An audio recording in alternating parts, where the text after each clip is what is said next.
Just look at this car. Maybe someone drove through a red light, or a wheel fell off, or the driver fell asleep. Can you imagine how the driver must feel after something like that? If he or she is still alive. Even worse, if they were at fault. I can imagine having a hard time falling asleep at night thinking, why wasn't I more careful? Why did I even drive that day? Why did it happen to me? But once the accident has happened, you can't imagine that it didn't. Just like you can't catch feathers that are blowing in the wind.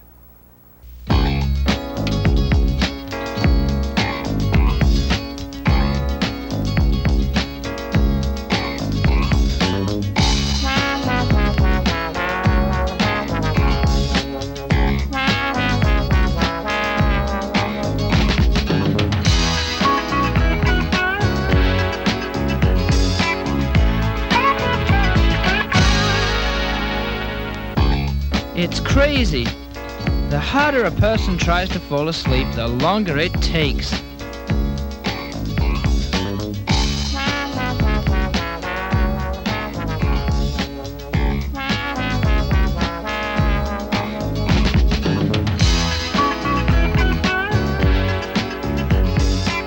Oh no, and here comes my day out of the closet. Just what I need.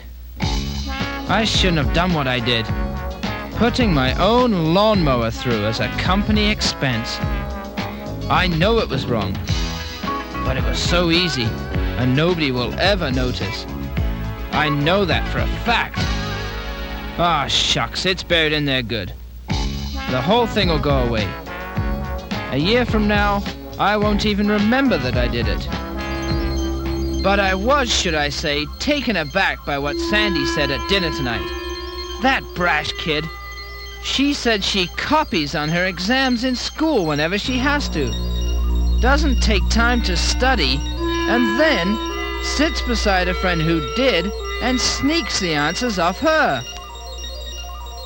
Now, I guess one could say, like father, like daughter. But one could also say, there's no connection. Besides, I'm in a different league.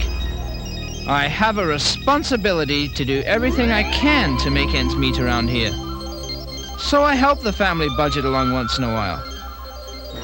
But maybe there is a connection between what a kid does and what her dad does.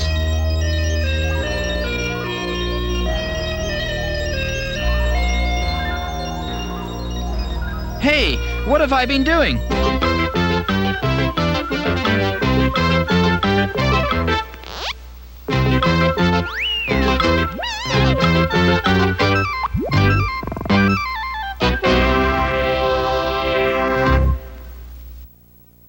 We'll be back after this. Accidents will happen. Many times they can hardly be avoided. There's something else we often feel badly about and wish it hadn't happened. That's when a bad thing we did catches up to us. The kind of thing that happens when we don't resist temptation, and later we're caught and have to pay the price. Like in this mouse story.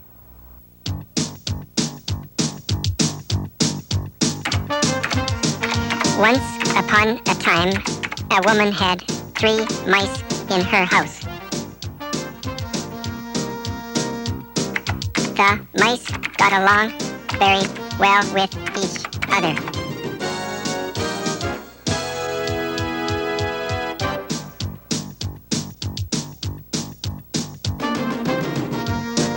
They had to because they were blind. They were very careful to look out for each other.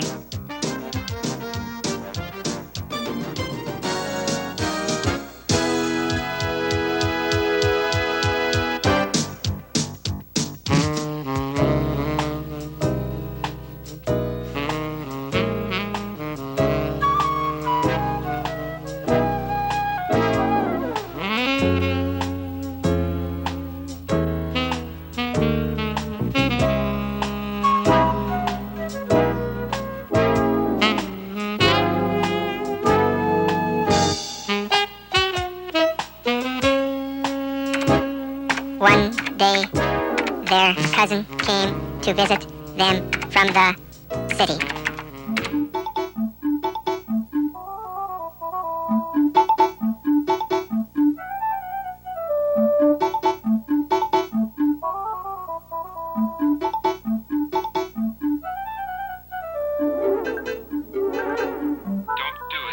Don't do it. You'll be sorry. Mark my words, you'll be sorry.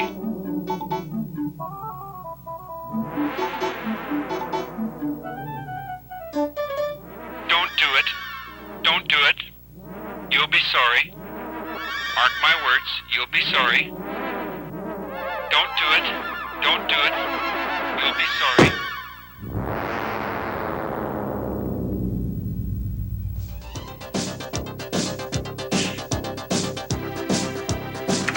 Unfortunately, he was one little mouse who could resist everything except temptation. When the consequences of the bad things we do catch up with us, we often try to get away from them. We may not admit that what we did was wrong. Usually, we're afraid of punishment. When we're all alone, we may think very depressing thoughts, like that we're worthless and our self-esteem is zero. But there's always hope. We can face up to the wrong we've done, learn from our mistakes, and get a new start.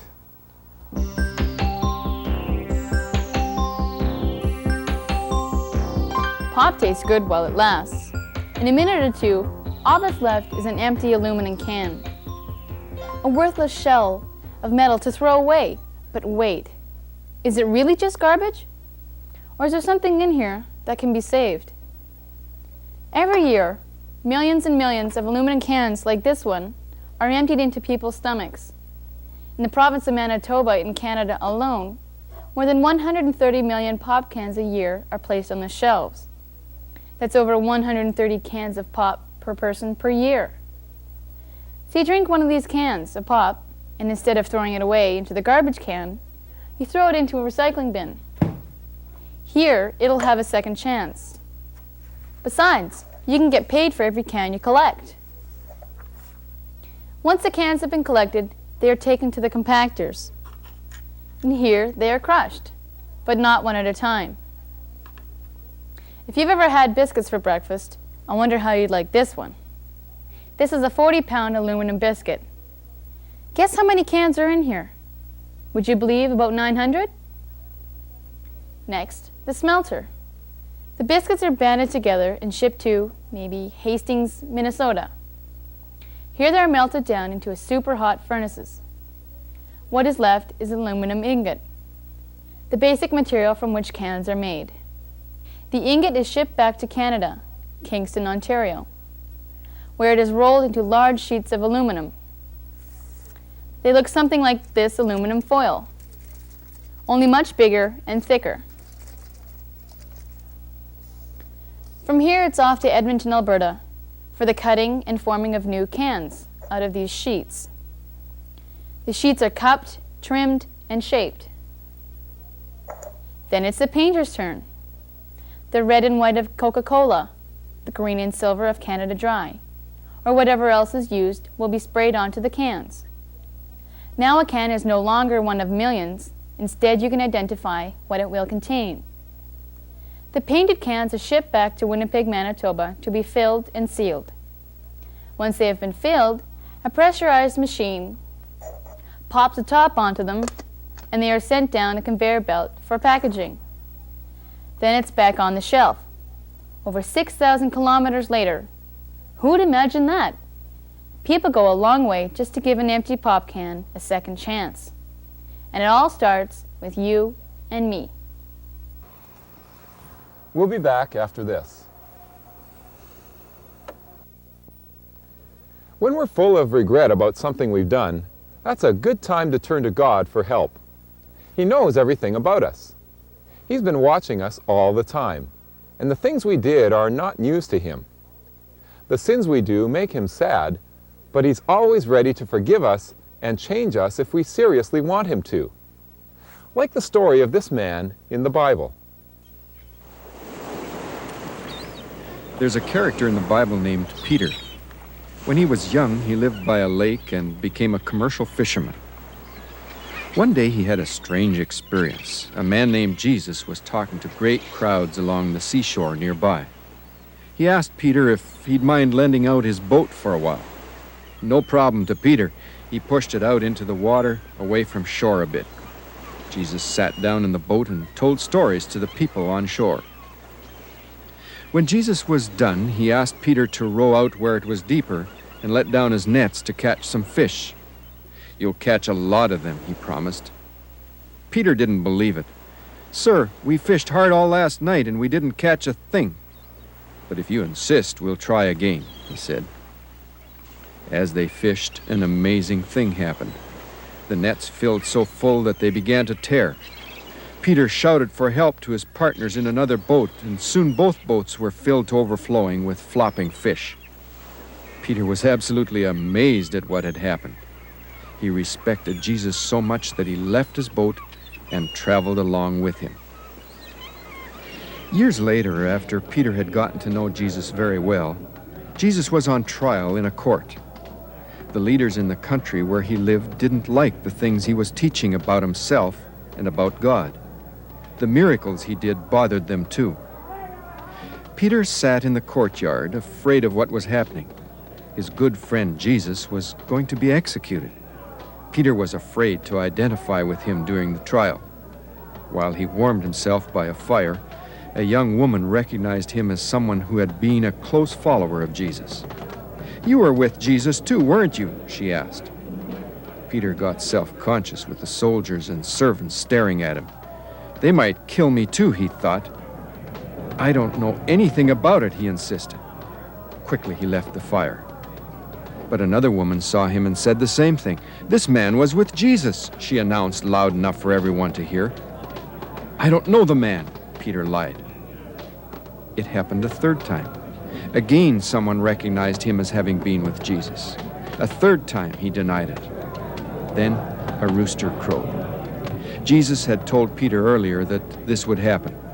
"Before a rooster crows, you will lie 3 times about not knowing me," he had warned. At the time, Peter couldn't imagine doing it. "I'd never do a thing like that," he insisted. But now he had. Slowly it dawned on him what he had done. A terrible feeling of guilt swept over him like a wave. He had turned against his best friend and master. Heartbroken, he went out of the courtyard and cried like a child. That was the beginning of a new life for him. From then on, he became one of Jesus' best spokesmen.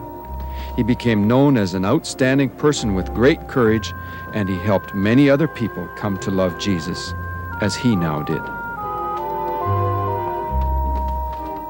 Does it really make a difference to come to God with our problems? Does He hear our prayers? Can He make a difference in our lives? God does understand us. His own Son Jesus, although He never did anything wrong, went through a lot of very difficult experiences when He lived down here on earth. Here's someone who experienced the love of God and the help He gives. I became blind in January of 1973. I had gone through some experiences and got to the point where I was in a period of depression, and I felt that nobody cared about me or cared what happened to me. So I attempted suicide, and through that attempt became blind. The optic nerves were damaged, and as far as I know, there is no way to reverse the damage. I was born with cataracts, which is a little growth in the eye that would limit the vision. I have about 6.5% vision, which means that if you see something at 200 feet away and I see the same thing at 20 feet away, they would look about the same. I don't really recognize faces. I recognize people more by voices. I usually tell people that John leads me around. I don't lead him around because he's much better with directions and with remembering details. While I'm going to school, Delia helps me out with reading handouts and things like that. Taking care of Matthew, changing him and dressing him and bathing him, we do together. I feed him more than John does because Matthew gets mad if John has to keep his hand somewhere to know where his mouth is because he's moving around a lot. Because we live in a town where there's no bus service, I get a ride with a friend, and I'm starting to know the store so that I have a rough idea where things are. I have a little magnifying glass that I can whip out to check prices. I think in many cases we try to be as independent as we can. We can't usually pay people in money because we don't have a whole lot of extra money, but we try to repay them by inviting them for coffee, so we go through a lot of coffee. I think a lot of the general public have misconceptions about the blind. If they realize you're blind, they also think that possibly your hearing is also deficient because they tend to speak to you with a raised voice. Many times they saw that I was blind, I was walking around with a cane, so then they'd run and help me across the street without asking if I wanted to get across the street in the first place. Usually most people are considerate, and when they approach you, they'll ask if you need help. The thing that I find sometimes too is that people, whatever I do, just a simple task, they think it's so amazing that I can do it. Well, especially when we had Matthew, a lot of the people would wonder how we were going to take care of a baby. And when they'd hear that we, bathed our baby ourselves and changed his diapers, and they thought it was so amazing. And that's kind of frustrating, but really, there are a lot of very, very nice people out there who can act very natural when they meet you and don't treat you any different than anybody else. We don't want to be remembered by the blind couple. We want to be remembered by John and Delia, who have certain qualities. Some advantages may be that with losing one sense, other senses become more sensitive. You learn to depend on them more. Hearing becomes more acute. Well, I read Braille, so my sense of touch has to be better than most people's as well. Sometimes I think I'm more rich for it because people who can hop in their car, do everything themselves, miss out on a lot of blessings as far as relating to people go, because I think it's a real blessing to learn to receive and also to give.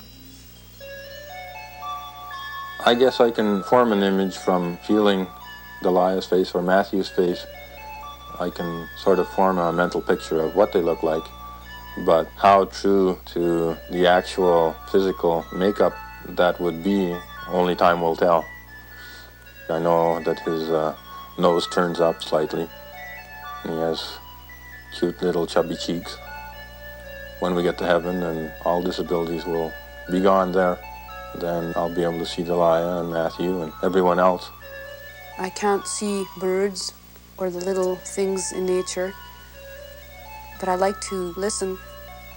Maybe one of the reasons why we enjoy music so much is because that's something that a person who can't see certainly can enjoy just as much as anybody else. As I said before, I attempted suicide, and if the Lord hadn't intervened, I would have been dead. After I left the hospital, I was searching. I knew pretty much that the Lord had saved my life and that I should turn to Him, and it was about 2 years later that I rededicated myself to the Lord. We stayed 1 week with an Anglican minister. Through him, I made that commitment real. The Lord, even though I may not think He's with me, He's always there, and He's helped me through many struggles since I became blind, many frustrations. Sometimes I get frustrated because I can't do things like I used to be able to do them before I lost my sight. But He gives me the strength to cope with those problems. Sometimes I don't cope very well, and He has to remind me that His strength is sufficient for all of my needs.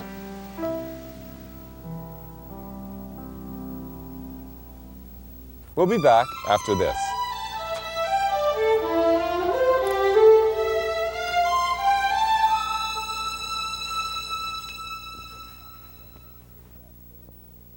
Things happen to us that we regret very deeply. They can be caused by accidents or as a result of wrong things we've done. God is ready to hear us when we cry to Him for help. His answers don't always come when and in the way that we would like, but He does hear us and love us, and, most importantly, forgive us. We like to be free, like a kite in the wind. But it's best for us when we let God hold us back, to keep us from going too far.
To fly a kite, you need a kite, a wind, and a string.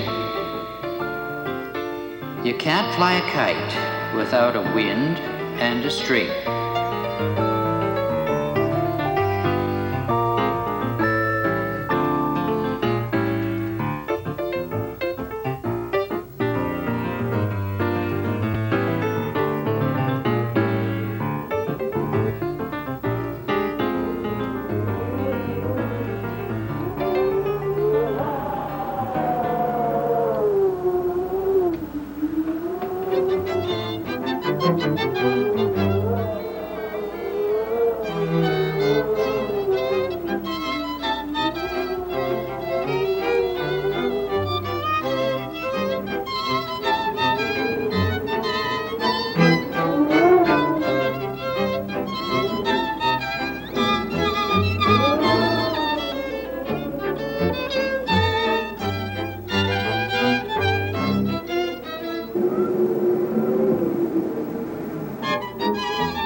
You can't fly a kite without a wind and a string. We'd like to hear from you at the Third Story. When you write, we'll send you a free survival kit, something to help you get to know God better. It includes a poster with Bible verses on it, a Bible study book, with a book of the Bible, a book of cartoons and stories, and a helpful book of Bible verses for the whole family.